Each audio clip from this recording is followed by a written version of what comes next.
Hi, I'm Len Edgerly of the Kindle Chronicles podcast. I'm going to talk to you about the Kindle Oasis today and compare it with the Paperwhite and the Voyage. This is going to be a three-part review. The first is a pretty deep dive into the actual screen appearance. There's been talk about the Oasis having a better screen. We'll see if we can see that. Next, I'm going to talk about the ergonomics of the Oasis. That's sort of where the excitement's coming about this new Kindle, because there's some dramatic changes. And the third part is going to be the wife test, where you're going to have a chance to see Darlene's first impressions of the Oasis. And for me, it was a little bit surprising. So I hope it'll be helpful and entertaining for you. Let's get started. These are the three Kindles at the top of the line now. On the left is the Paperwhite, and you can get that Wi-Fi only for $120 with special offers. The Voyage is $200, and that's also special offers, Wi-Fi only. And the Oasis $290, Wi-Fi only, special offers. The screens all have the same resolution, 300 ppi.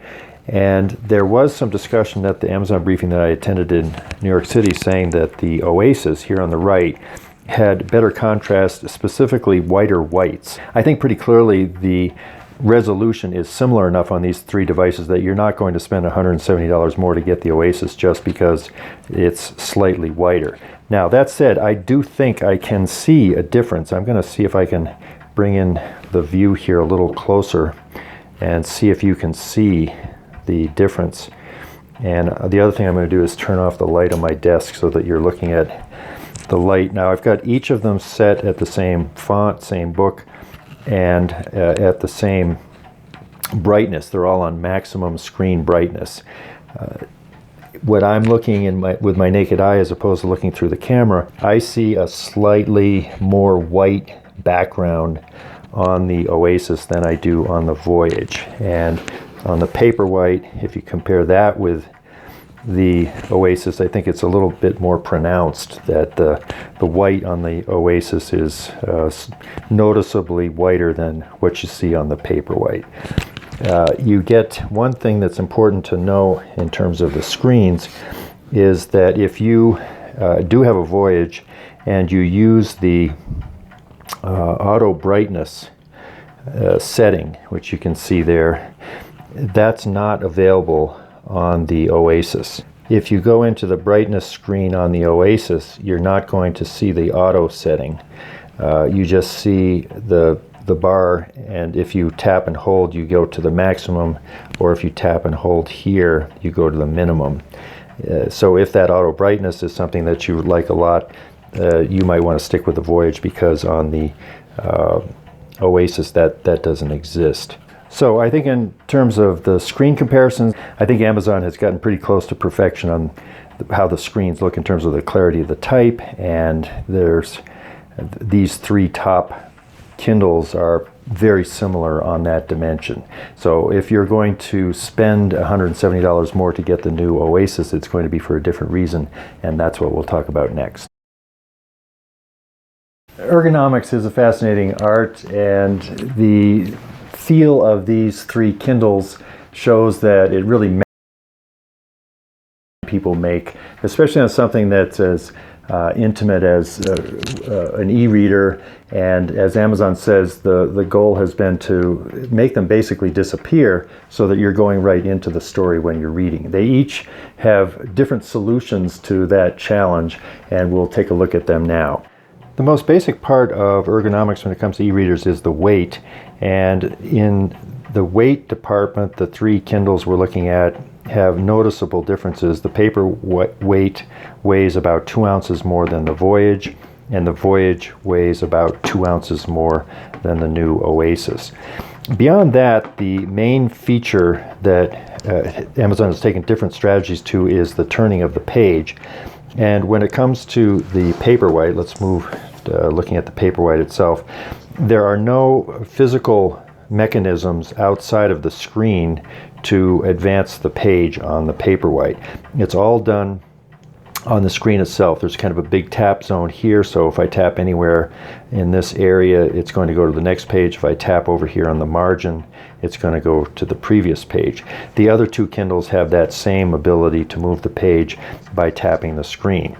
There were buttons on the old Kindles, and some of them, on the first one, the buttons were so big and easy to tap that people were inadvertently switching pages, and that caused some gnashing of teeth.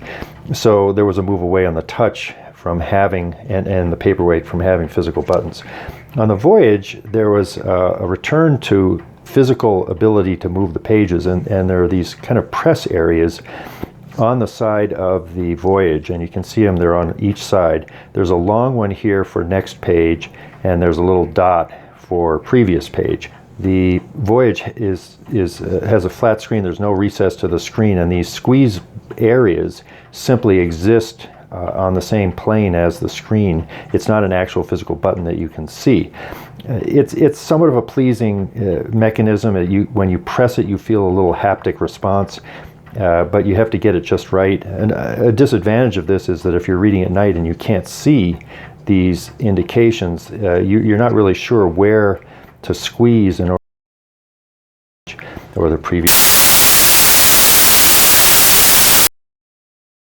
Good old-fashioned buttons, and you can see here it's actually a raised button, and it has a very nice feel to it. In other words, you press it and it acts like the way you expect a button to act, and it goes to the next page, and then if you do the previous page, it does the same thing. Now, these exist only on one side, so if you're reading with your right hand, that's great, but what about if you're reading with your left hand? Well, that's one of the neat tricks of the Oasis. You just turn it around and it reorients itself to the fact that you're holding it with your left hand, and now the same button, the top button, will turn the next page, and the bottom button will turn the previous page. Now you can change the designation of the buttons, and in fact last night when I was reading in bed, it seemed easier to have my thumb on the lower button so that I could kind of cradle the Kindle in a more kind of upright position for reading in bed, and so I switched it. So now I've switched it back, but it was very easy in the settings to say if I hit this bottom button, that's the next page button, not the buttons of old, and they have finally gotten the button, I think, just about right. It's a nice size. It's naturally placed for the thumb, and it has a great feel to it, and I think that's one of the big ergonomic advantages of the Oasis. Now, the other one, and I think this gets into sort of the magic of design, the Lab 126 design people must have had a lot of fun with this. The first time I saw this Kindle, and I think when anybody sees it, the fact that it's off-center is very striking, and it just makes the point that, we've seen a lot of Kindles. This is the 7th generation Kindle, and they've all been pretty similar. It's a screen centered in a case with improvements and this and that. And so when the Oasis arrives, it just looks different because of that configuration. I think it looks kind of striking, kind of bold. It's a rule of thirds in photos. You like things not to be exactly centered. But the real payoff is in how it feels, because if you're holding it without its case, first of all, your fingers land. I'm not sure how to show this. Okay, so here on my fingers, they land right on this kind of place where the fat part of the Oasis meets the thin part, and so it's a nice kind of a groove for the fingers to be in. And then in addition, the weight of it is, all kind of in your hand. This part of the Oasis just seems weightless. So that results, there's not sort of a tugging on your wrist with the Oasis. It's lighter to begin with, and the way the weight is distributed makes it just very easy to hold. I found last night when I was reading before falling asleep that I did switch from one side to the other a lot. And the fact that it switches around instantaneously just makes that kind of fun. And I sometimes will hold it like with two hands, but the one-handed holding of a book or an e-reader, I think, is something that it was very smart to design into. Now the last ergonomic breakthrough on the Oasis, they got the Oasis down to this thin a device with this little weight. They had to get the battery and everything into this part of the device. And on its own, this has 2 weeks of use on the battery. So they didn't want to put a Kindle out that had that little battery life. I mean, we're used to charging iPhones and things every night, but 2 weeks, that's just not enough battery life for a Kindle when it's been known for having such great battery life. So that's where they came up with this idea of a case that actually has the ability to charge the Kindle itself. And the putting of them together, you can see where those 5 posts line up, but the real lineup is done magnetically, and they just kind of snug right together as soon as they get close, and then you've got an attractive case. If you want to read, you can fold it over. I actually find myself knowing how comfortable it is to read with one hand when it's not in the case. Last night I found myself just taking the case off and reading it that way. But certainly if you're going to a coffee shop or something, you might take the case. The way the charger works is if you have the cover attached to the Kindle, but the USB is not plugged into current, then what you're seeing is that the Kindle is being charged from the cover. So you get the charging sign there. The cover is at 85% charge, and it's basically sending its charge to the Kindle when they're attached without USB power to it. If I plug it into power, now what you see is there's a charge symbol on the cover. So it's being charged and the Kindle itself is being charged, and they're both being charged by the USB. So whatever the current's coming from your charger, both are being charged at the same time. And then if you remove the charger, you see that the charging is now happening for the Kindle itself from the cover, but the cover is sort of giving up its charge. It's not getting any extra charge. The part of the Oasis that I'm not exactly sure I love yet is this basic design of having the Kindle Oasis separate from the cover. And it goes together beautifully, it feels nice, but when it comes to the idea of charging a cover and a Kindle, in the past, you had one thing. You had a Kindle and there was a charger, you knew how much battery life was left, and it was simple. Now you've got two things to think about: how much battery life is in the cover, how much is in the Kindle. When they go together, the cover's charging the Kindle, and then you plug in, it's charging both of them. Or if you just plug in the Kindle without the cover, it's only charging the Kindle. I don't think this is an insurmountable amount of complexity, but it's one that I haven't quite gotten my mind around yet. And it leads me to imagine, or perhaps hope for, that Amazon might at some point sell the Oasis without the cover. It would certainly be fine for my use because I generally read at night. I have a charger right there by the bed, so if it gets close to the 2 weeks of battery life on the device itself, that's going to be fine. I just plug it in. And if I go somewhere to a coffee shop or read outside, that's my other way of using a Kindle. I'll get a case like this, which I've had for my voyage. The Oasis is actually a little fat.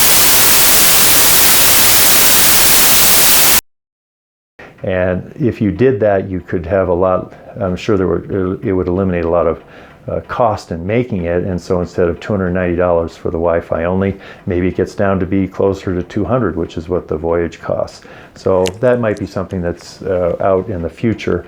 And in the meanwhile, I may just learn how to figure out the charging of the cover and the Kindle separately, and it certainly is a very attractive ergonomic package. Next we'll have the wife test. That's my wife Darlene, who's a quilter. We're going to go into her quilting studio and see her first reactions to the Kindle Oasis. Okay, we're going to give you your first look at the Kindle Oasis, and we're here in your studio, by the way. This is what you worked on yesterday, the fish. Uh-huh. And how's it coming? It's coming very well. Just has a few more changes than in the background. So, yeah. All right. My parrotfish. Well, okay. Pick it up, the Oasis. Okay. And tell me how it feels. Ooh, I like this thing on the side. Oh, wow. That's really nice. It feels great in your hand. It's really small. And like your finger is right where the button is. So that is just perfect. Ooh, so how do I turn it on? At the top? At the top, maybe I'm I think it's on. Just tap on a book. Oh, now it just turned around, so then I can go this way. So just tap on a book. Okay, and then I'm going to turn the pages. Do you like the buttons? Yeah. The last thing I had that has buttons on, you had to push a lot harder. The Voyage. Right. Was that? No, I didn't have the Voyage. It was before that. Oh, okay. Yeah, an earlier one, but there was a button one. Yeah. Oh, So yeah, this you've been is reading nice. on a Paperwhite. Why don't you get your Paperwhite and see how it Okay, how it feel a little compares? heavier. How does Okay. how do those two compare? Oh yeah, this is much heavier. And when you are holding it in one hand, which I usually is, well, first of all, for this one, you have to reach out to touch it. And I've been noticing since I knew this was coming, when I'm in bed reading, that I'll just, and it'll feel really heavy like this in my hand. And this isn't going to do that because it's weighted to where I'm holding it. So I really, really like that better, and it's much, much lighter than this. Okay, big question. Yeah. Is the Oasis worth $170 more than the Paperwhite? Well, it depends on if you can afford it. It depends on how much you read. This is the first Kindle since the Paperwhite that I've been excited about. And when you even told me about it, before I ever touched it, I knew I wanted it, which is, I haven't felt that way about anything else. But it's really great. Yeah, I would recommend this to everybody. That, it's just wonderful.